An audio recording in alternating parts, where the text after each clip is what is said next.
Welcome back to page 121. Today I'm just going to do a short kind of tutorial video on how to build your own dungeon. This comes from a Facebook discussion I was in with a guy who was just starting out doing this, and he was looking for some tips. So I'm going to show how to build this. I'm going to give you a couple of construction tips. And you see my tile underneath here. I'm going to explain what this is and why it's so stained and things like that. So first thing we're going to start with is the tile. I obviously have used this tile for some of my pouring and for painting. Most of this will come up with a wet cloth. I don't really care if I get it all up because, I'm sorry about the shaking camera, folks. It's the first time I'm doing one of these and I'm going to learn as I go. This doesn't really make any difference to me as long as I get the loose grit off. Then I take just a little razor, and I don't want to get any kind of glue pimples or anything off of it in the area where I'll be working. It's a good idea to do this anyway. This is a hunk of tile that's from a bathroom renovation we did, and I had a couple pieces left in the box, and I used them as materials, as basing material, or not basing material, but basing plates for crafting. And I saw this from somebody online, to which I say, thank you, Mr. Somebody Online. Get my garbage out of here. I'll dispose of that later. And whoever gave me this tip online, I thank them and I want to pass it on. So now I wipe the cloth again. This way I've got a nice smooth surface that I'll be working with. And that's going to be important for what I'm going to be doing today. I'm going to show the back of the tile real quick. I bought some cheap felt at the hobby store. This is from when I poured my Merlin's Magic on here. I recommend these entirely. I pour right at my kitchen table. My wife is very tolerant of hobbies. She's a hobbyist herself. But this way you don't damage the table, because over time, enough pouring in Merlin's Magic will take the finish off the table. So now that I've got my surface nice and smooth, it's still a little damp. I can either dry that with the dry side of the cloth or not care, because it's not going to make any difference to what I'm doing today. So, okay, it's a little drier. Everything I do, these are all Hirst Arts molds, by the way. You know, I'm getting ahead of myself. These are Hirst Arts molds. They look like this. This is not the mold I poured from. That one's in storage right now. These are some older parts I poured, but they're good demo parts. I just wanted to show what the molds look like. They're available on hirstarts.com. I can throw a link on in the description below. He is an artist and has, I don't know how many molds, but I bought a lot over the years. You can make science fiction. You can make anything out of his molds. I'm going to show a few projects that I've done out of his molds, but I want to give you an idea what the mold looked like. And I pour out of using a product called Merlin's Magic. It's a very dense, won't chip material. And I went through the plaster, and I went through dental plaster, and I went through everything else. And I can tell you that that stuff's in the trash years since. Buy Merlin's Magic. It's expensive. For me to get 50 pounds shipped here to the house, it's about $100. But that's what birthdays and Christmas are for, right? So, recommending Merlin's Magic. So now, the first thing I do with anything I build for Hirst is I dry fit. I always put it together dry before I glue. You'll save yourself a lot of trouble when you find out you've got a weird bubble in something or whatever because you bothered gluing it or putting it together first. So now I've got it together. I like it. The heights are pretty good, but I want the heights to be perfect on my tile, because when my figures are standing on here, I want everything to be nice and level. So for that point, I'm going to go ahead and I'm going to flip these guys over. So now I'm just keeping them in the same place, and it doesn't really matter what direction you face these particular tiles. I have a little bit of a sharp point on that one. I just crush it down there, and the sharp point's gone. So now I've got my tiles ready. I take my Aleene's Tacky Glue. Yeah, I love Aleene's. This stuff is great. It's water soluble. It flows really well, and it holds like iron. Most of the pieces are going to break at the tile and not at the glue point. So let a little flow into the tip. And now, once I've got it, I glue here. I'm a little sloppy on the first one, but that's okay. I'm going to show you why that doesn't matter. I glue up like this. I go by rows, lay the glue sideways, I even built myself a little holder years ago, but I really don't need it anymore. And now I glue the next one.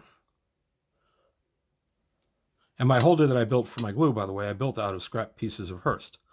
Parts that were miscast or otherwise something I wasn't going to use anymore. Now, the nice thing about Aleene's is you have plenty of time for the setup. So you see that I've got some pieces touching and other pieces not. And some of the pieces just don't appear to be lined up very well. The last piece I don't have to put any glue on because the glue's here and here already. So now I'm going to do my alignment. There we go. I'm going to line everything up. I do this by feel. Once you've done this for a little bit, you're going to see, or rather feel, how it's supposed to go. You'll know when your stuff is level. You'll get very good at this when you've done just a ton of them. I've been building Hirst now for 10 years, and I couldn't tell you how many of these I've done. These are a fabulous thing to be working with if you're watching football.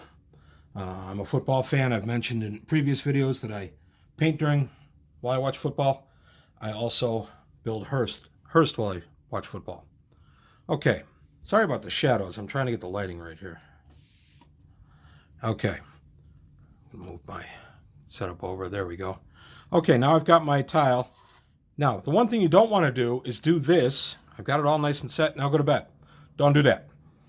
Do this when you've got enough time, because in about 15 minutes or so, not even that long, you're going to move this thing and you're going to feel it's glued to the tile, because some of the glue has actually squished out on the underside. That's okay. That's fine. Just don't go to bed. If you leave that all night, you're going to have this piece glued to this tile. And you're going to be very mad at me until you realize it's really your fault. So what I do is I glue these, and I'll let this guy sit for a few minutes before I work with it. And you'll see that it's starting to set up onto the tile itself. So all I do is I move it periodically, just a little bit. And sometimes I'll do 8 or 9 of these at the same time. If I have a whole stack that I need for something, I'll just glue up, put it up in the corner, and then every couple seconds just move it. So when you move it, you have to double check it, make sure that everything's still lined up. The other way you can line up is you can take one of your longer, these are 3-inch bricks, and you can just bump it up against the brick. I'm not crazy about doing it. Don't bump it on the poured side, the scraped side rather, because that side is more likely to have deformation. I don't like doing it this way. I'm only doing it for information. I would not do it this way. I do it by touch. And when I say by touch, when I put my middle finger here and my thumb here, I can feel if these guys are lining up. And you're going to get that touch. It's going to take a little bit. And then here and here. I know that's square, so I'm fine with it. So I'm going to let this guy sit for a few minutes. But again, I'm not going to let it cement to the thing, so I'm going to move it. I slid it over there. I checked the alignment again. It's good. I've got some glue underneath here. All I have to do is rub it off. It's on my finger. Who cares? Now I'm going to glue a wall that's going to go on this piece. So the way I glue the walls is I choose if I want a solid piece on top, or if, again, this is going to be a 3-inch wall. This is a 3-inch by 3-inch tile. My base dungeons are built in 3-inch by 3-inch. So there I have 3 1-inch blocks. And the thing I absolutely love about Hirst and why I call him an artist is, well, because he is able to get this stuff mitered so nicely that in these short things like this, they're going to continue to line up no matter what you do. Now, once you get longer, some of the stuff, the walls and the floor tiles are not going to line up as well. I forget what the process is called, but it's just basically where it loses something as the project grows. I've found after about 6-inch pieces, you start having a little bit of problem marrying the walls to the tile. So I've got my first tile. I'm going to put this guy, I think I'll put him on the bottom. So that's going to be my bottom. Now I dry fit everything. So this one is going to be a 1/2-inch piece, a 2-inch piece, and a 1/2-inch piece. You don't have to do this way if you don't want to. It's the way I choose to do it, and then I take the 3-inch on top. Now I'll vary it, and the 3-inch sometimes will go on the bottom or in the middle.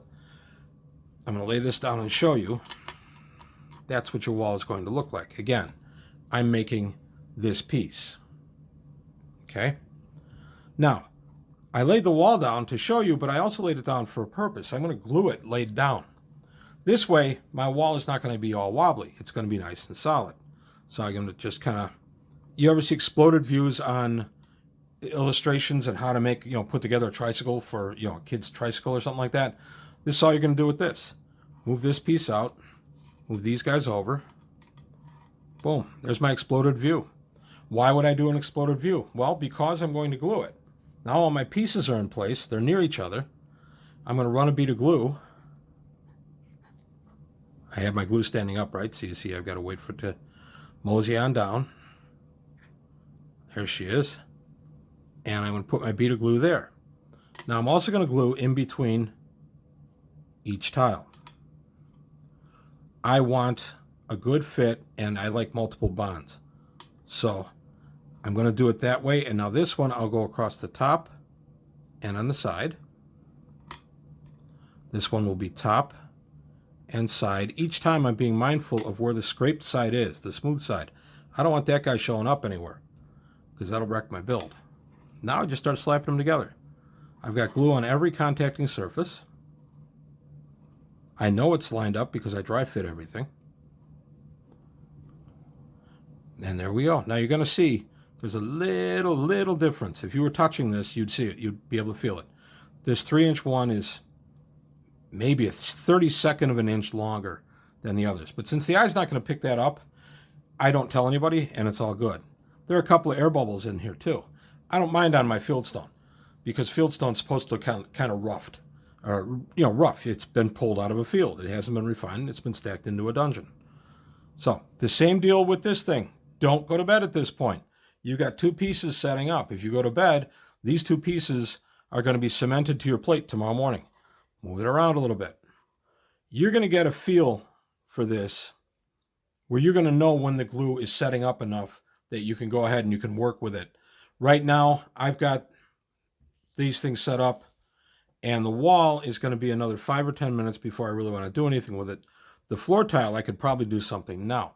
Now, there are two things I can do with the floor tile. I can just flip it over and work with it, or I can go ahead and I can put my bottom piece on right now. I bought a $19 paper cutter on eBay years ago, and these sheets of cork come in 12 by 12, 4 to a pack for about $10 at Michael's. It's an eighth of an inch wide, thick rather, and I've got it pre-cut so it'll fit there. Now you're going to notice that I've got my cuts really close to the edge. If you don't do that, sometimes the way the tiles are glued, they're going to kind of bow a little bit. They'll sag on the edges. I've found it's best to just go ahead and cut it really close, but never ever exceed this dimension because then they won't butt up right. So because I'm feeling good about this and I'm doing a demo, I'm going to go ahead and glue my piece on. You'll notice again, I dry fit. Sometimes when I cut these things, I sun down a little bit and cut them the wrong size or whatever. So whenever I pull pieces out, even though I, quote, know that they're the right size, I always dry fit. I always glue in a pattern like this, right to the middle. And now I take the piece and I'm going to smear it around a little bit.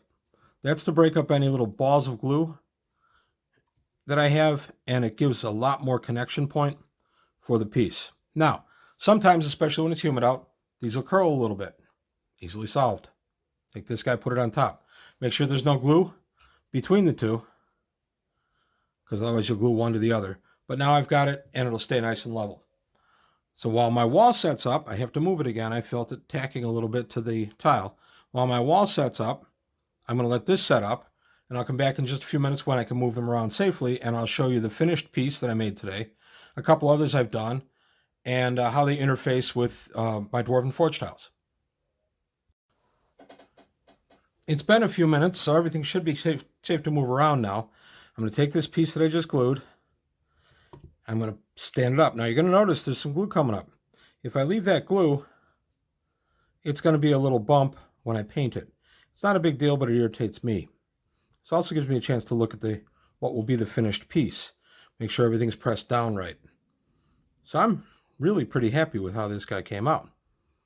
And now the wall. Now I'm kind of rushing the wall situation because I'm doing a demo here, but I'm going to show you that you can get away with that. So I'm going to flip it up a little bit. Ordinarily, I would let this wall sit for a good long time. I'd let it sit for at least an hour, if not a little longer. But now I put my bead of glue on the base. I glue over my floor tiles. See, that guy came apart of my hand a little bit because I'm rushing things. Okay, I stand it up. I make sure everything's still nice and flush. Again, you're going to get the touch with this. A good way to make sure your wall is nice and level, butt it up against another one. And if you're not sure that that one's level, a good way to do it is put it up against a corner piece. So now I adjust my wall and I can let this, now this I could pretty much, I'm going to bring the whole thing a little closer. This I could pretty much let sit overnight like this if I have to. I've done it many times. I can pull this away and it's going to stay, but I have cats, and even though the cats don't usually bother this kind of work area, this will be the day they do. So, so this guy's going to set up. I'm not really going to be able to do anything to move it around to show you, other than to show you my demonstration piece that I did a few weeks ago. This is what it's going to look like when it's completed. And as you see, I've done the 1, 2, 3, ½ inch, 2 inch, ½ inch. Actually, this is 1 inch or 1 inch and ½ inch, and the 3 inch. I like the 3 inch because there's no seam. If you line the bricks up, one on top of the other, you're going to see that seam going through it. I'm not a fan of that. I don't mind it on the floors. I dislike it on the wall. Okay, so there we go with that. So now I'm going to show a door piece that I've built, and I'm not going to do a demo on this because I don't have the arches poured for it. I'm just going to show you it because it's essentially the same thing. I've made a floor piece. You know what? I'm going to scooch my demo out of the way. I've made a floor piece, 3 by 3, and now I've made a wall. And you're going to notice this is double thick. I learned that if I did one that was only ½ an inch thick, this is 1 inch. If I did it ½ an inch thick like these, but it was this tall, they broke off all the time. And I ended up having to put little buttresses on them and things like that. And finally I just said, hey, let's just make it double thick. So there you have a nice double thick door for Hirst Arts. And Hirst has doorways that'll fit in there. And you're ready to go for your dungeoneering. I'm going to show a little bit about how this lines up and why I use these methods on a piece of Dwarven Forge. If you know Dwarven Forge, you're going, hey, he's got old Dwarven Forge. They've still got the notches. Yes, I do. But here is the interface where the two go together. I'm going to zoom down so you can see. I'm going to zoom down so you can see where the seam is. Where she's standing is nice and level. Because I used the correct basing material, I get a nice interface with my Dwarven Forge pieces. And the scale on these is really nice. You know, here's a purple worm. Oh my gosh, you're not going to encounter many of those in a dungeon. But you are going to meet giants. So, he's a little too big. Let's put a roper in. Love ropers. So there's your roper. And he's standing on the dungeon tile. And then I've got a couple others. I brought out a few others to show the old Relpartha figure, which this young lady is. Relpartha Grenadier, I'm not sure which. Let's take a look at her bottom. Let's take a look. I can't read that. I think it's Relpartha. So, she's there as Relpartha. This is from, is this Bones? No, I sanded it off. I actually think it's Reaper. I wanted to show that the scale doesn't make much difference. This guy's 28 millimeter. And even though this guy's 28 millimeter, yeah, he's a little bit bigger than her, but I don't care about that at all. So here's a neat little Medusa that I got not too long ago. And here she is scaled with an older figure and a new figure. I believe this guy is Reaper Bones, or Reaper. I don't think he's even Bones. And then she's Relpartha. So the scale is not an issue. And then I want to show that you can make some pretty big stuff with this. This is a tower. It's in progress. This guy is big. I'll pull back a little bit. It's about 14 inches tall and 9 inches in circumference. This wasn't even all that hard to build. I built it while watching football. And you glue pieces together and you get the hang of it. And there's plenty of tips on Hirst's website. But I built it in layers like a cake. I take it out, complete floor, all the way down. So we can have an adventure on each floor. I built stairs to install here, and I probably will install them, but obviously they're not going to go through the floor. And I threw a base coat of paint on this, just a gray, but there's a lot of gapping. One thing I have found is that the Hirst tiles are thirsty, and they will tend to drink up your paint. So that's it for today. I just wanted to show a quick demo on how to build your first dungeon floor. Some people take the wall piece, they'll build this 2 inches wide and put the wall piece on the outside. That's your preference.